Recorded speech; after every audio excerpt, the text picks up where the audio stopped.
เลาะห้อมผาไปแล้วทุกคนเลยแต่ว่านอนตีนผาตัวนี้แหละทุกคนแต่ว่าโบแมนแถวนี้ไปพาคนนี้เนาะ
เอาทักทายสบายดีเลยสวัสดีทุกคน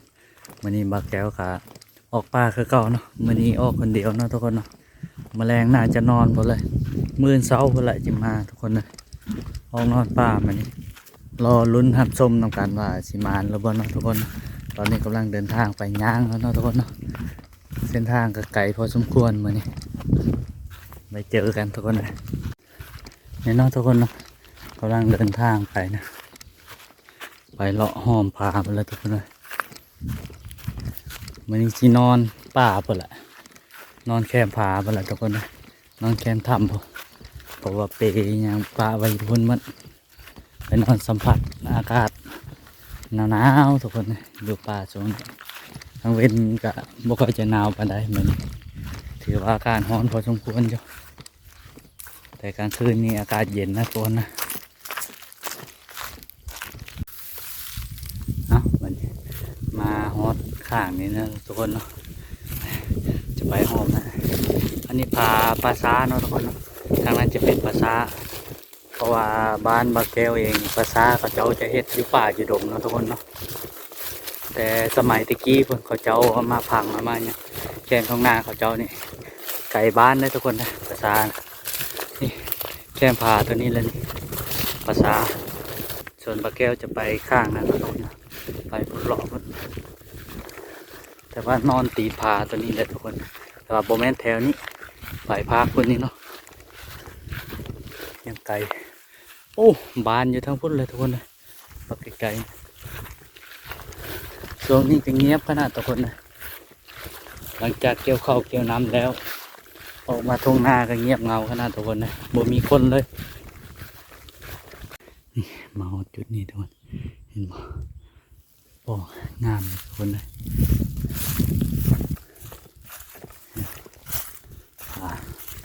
ถือว่าสวยงามเลยทุกคนเลย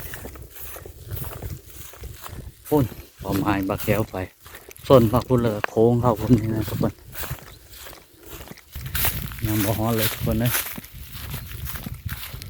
แต่ว่าถึงแล้วตอนนี้ยังบ่ไกลปานใดแล้วก็ฮอดอากาศร้อนทุกคนอยู่ตรงนานี่หาทางไปได้นี่ทุกผู้ชมมองทางลงนี่มีน้ำไหมทุกคนอยู่ข้างหน้าเนี่ย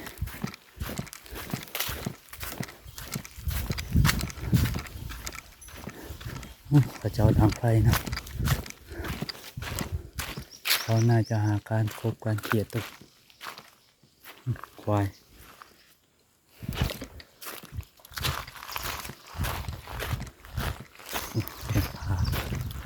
เดี๋ยวเราเอาตัวกัน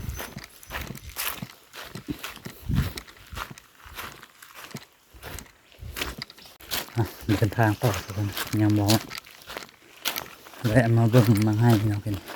แคมป์ผามีถ้ำเดินทางต่อต้นไม้แล้วทุกคน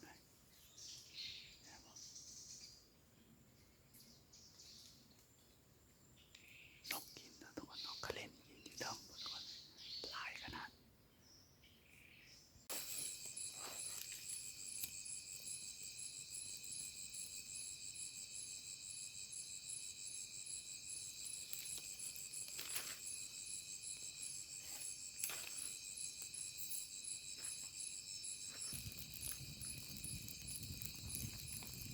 ได้เขียดประมาณ4-5 ตัวนี่แหละพอได้ปิ้ง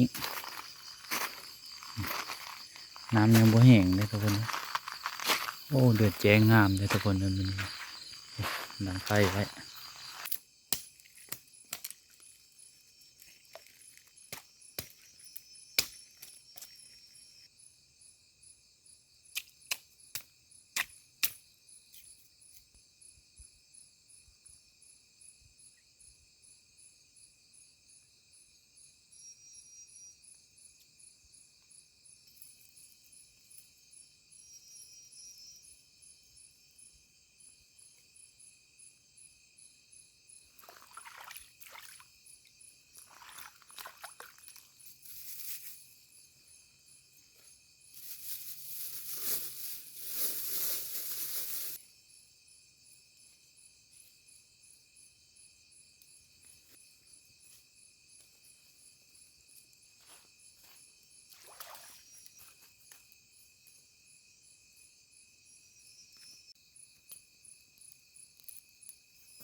นะท่านผู้ชมกินข้าว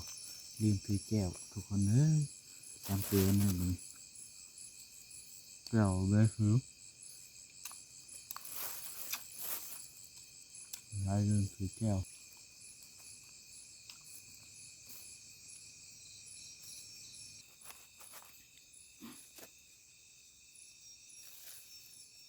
ท่านผู้ชมหลังจากกินข้าวกินน้ำแล้วก็จะได้กลับไปพักบ่อเก่านะทุกคนนะเดี๋ยวจะไปมัดไปนอนอยู่แคมป์ถ้ำพนมมันไปมานี่ทุกคนท่านผู้ชมมาฮอดแล้ว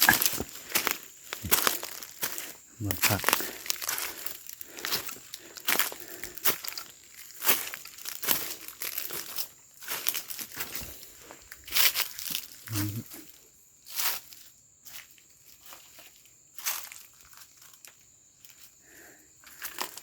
เดี๋ยวจะมัดไปนอนนี่นะทุกคนนะ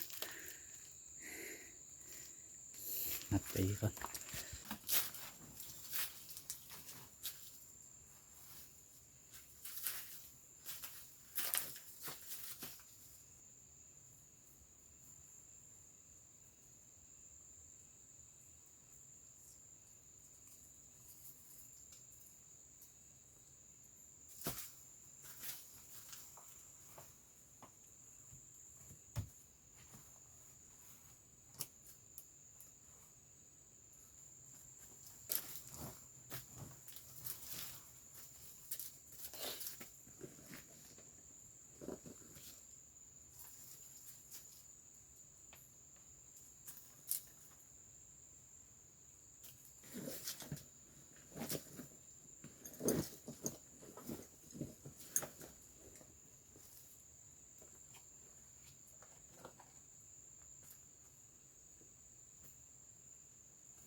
นี่เนาะท่านผู้ชมสำเร็จบนนอนคนเดียวมานี่ต้นไม้อยู่ล้มหมดหวังว่ามื้อเช้านี้สิมานะทุกคนนะนอนกันบัดนี้ท่านผู้ชมตอนนี้ก็เวลา5 โมงทุกคนเดี๋ยวจะขึ้นไปเทิงนะทุกคนไปขึ้นดักเขาฮกทุกคนเลยรอลุ้นทุกคนฮอดเทิงเลยทุกคนเลยไก่ชี้แจงแล้วอยู่ชุมเลยทุกคนเนาะเอาเห็ดชุมบังไว้เนาะมองมาแต่นี้นะทุกคน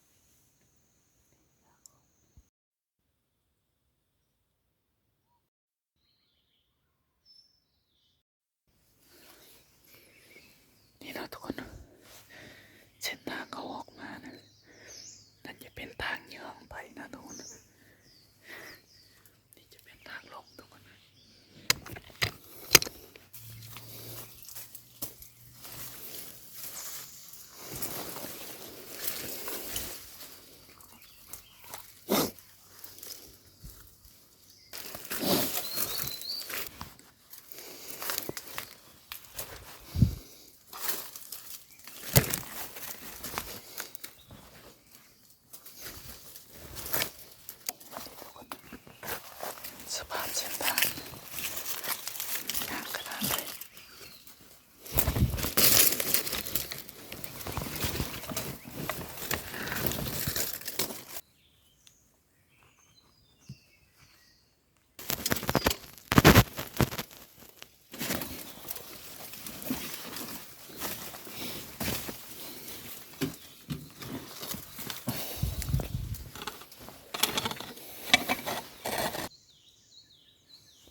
ณแล้วทุกคน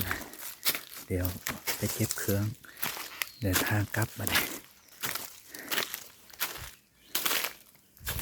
นี่เนาะเป็นที่บาแก้วนอนเมื่อคืนนี้มันจะเป็นจุกน้ำมัดเปย์อยู่นี่เมื่อคืนนี้ทุกคนนอนนี่กระเป๋าเครื่องมันจะเป็นถ้ำนะทุกคนนะประมาณนี้แหละนี่ท่านผู้ชมวันนี้ก็สิได้เดินทางกลับเนาะทุกคนเนาะ